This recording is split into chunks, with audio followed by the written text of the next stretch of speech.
Okay. जब आपने सब कुछ कर लेना है, एक टारगेट अचीव कर लेना, यानी कि आप मंथली को 5 से 10 लाख तक पहुंच चुके हैं, तो तब आपने ये अपनी ब्रांडिंग शुरू करनी है। और ब्रांडिंग के साथ आपने दो काम करने हैं, स्केलिंग भी करनी है। इन स्केलिंग का मकसद ये है कि अब हमें जो कि 5 लाख से 50 पे पहुंचना है या 1 करोड़ पे पहुंचना है मंथली, तो उसके लिए क्या स्ट्रैटेजी है, उसके लिए क्या हम करें, यानी किस तरह का।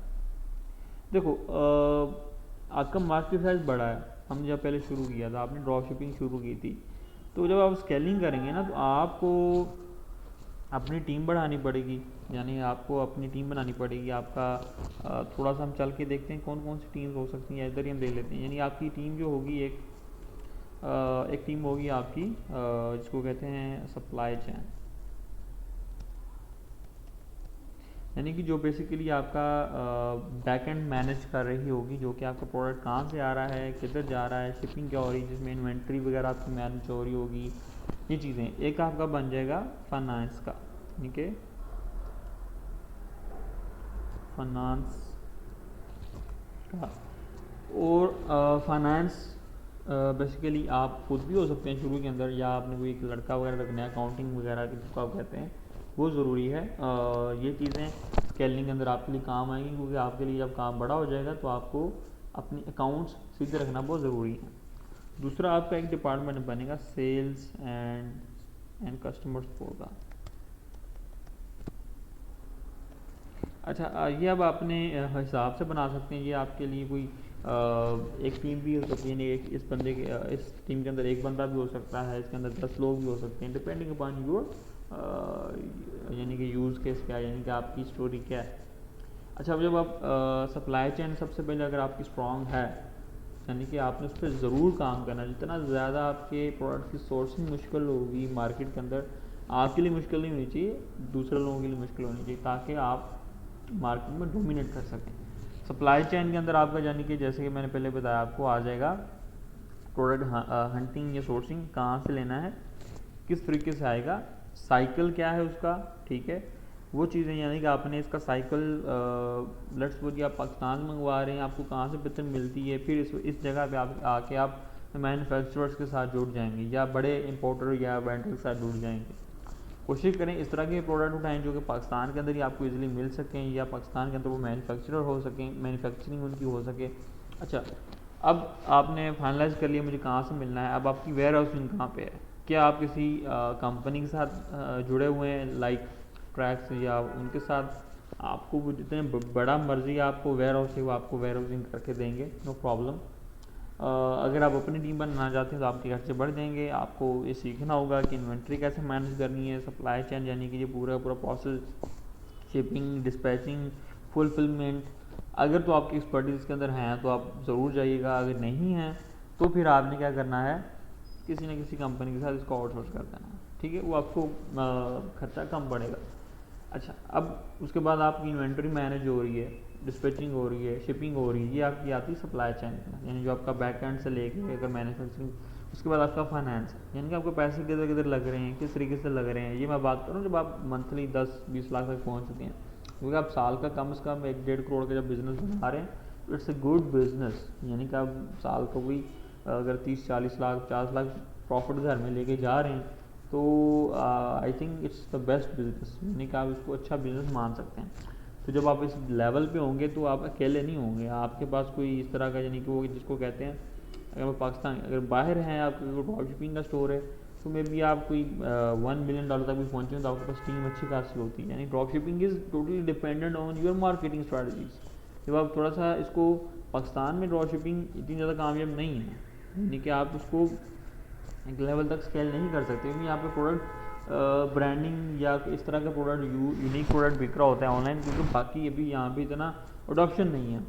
तो सेल्स एंड कस्टमर सपोर्ट, ये आपकी जो टीम बनेगी, इसके ऊपर आपका काम होगा बेसिकली अपने कस्टमर्स को अपसेल करना, या जो आपके पास अबंडेंट चेकआउट्स उनको करना, रीसेल करना, या उनकी प्रॉपर कन्वर्ट करना है। कस्टमर सपोर्ट यानी कि आपका जो बिज़नेस है उसके अंदर अगर किसी को इशू आ रहा है, कोई रिटर्न आ गया, कोई रिफ़ंड आ गया, तो वो चीज़ें मैनेज होना ज़रूरी हैं।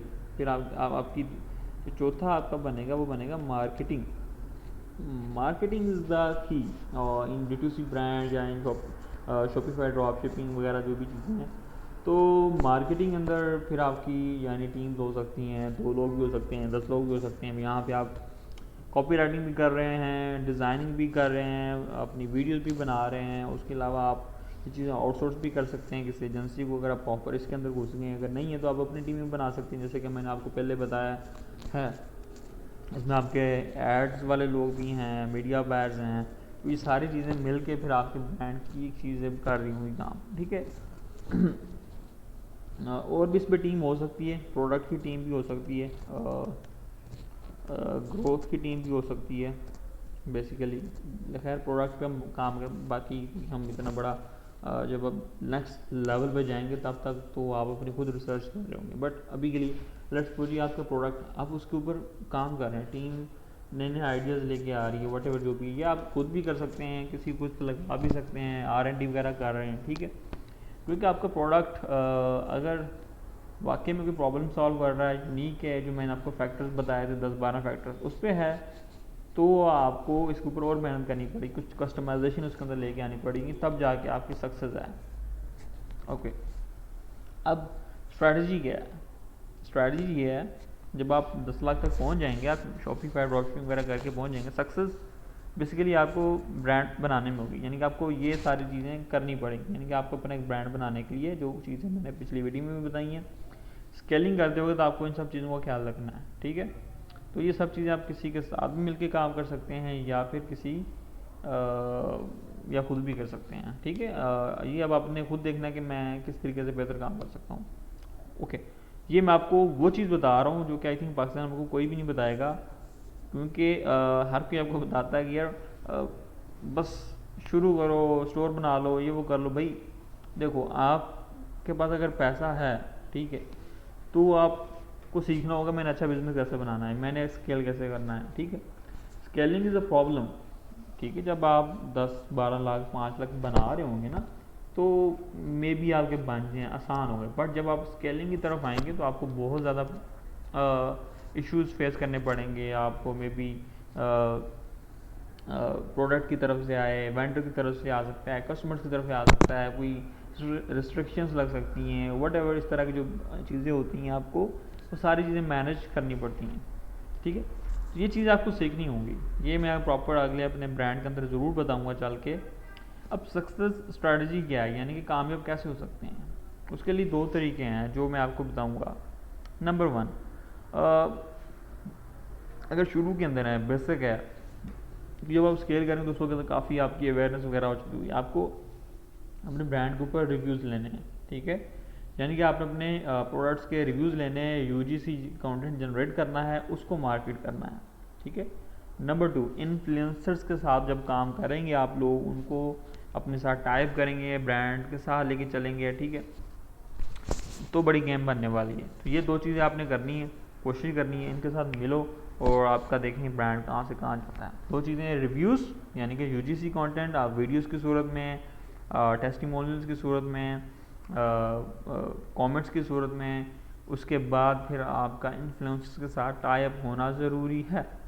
ये 2 चीज़ें करनी है, आपका ब्रांड देखें फिर कहाँ जाता है, ठीक है।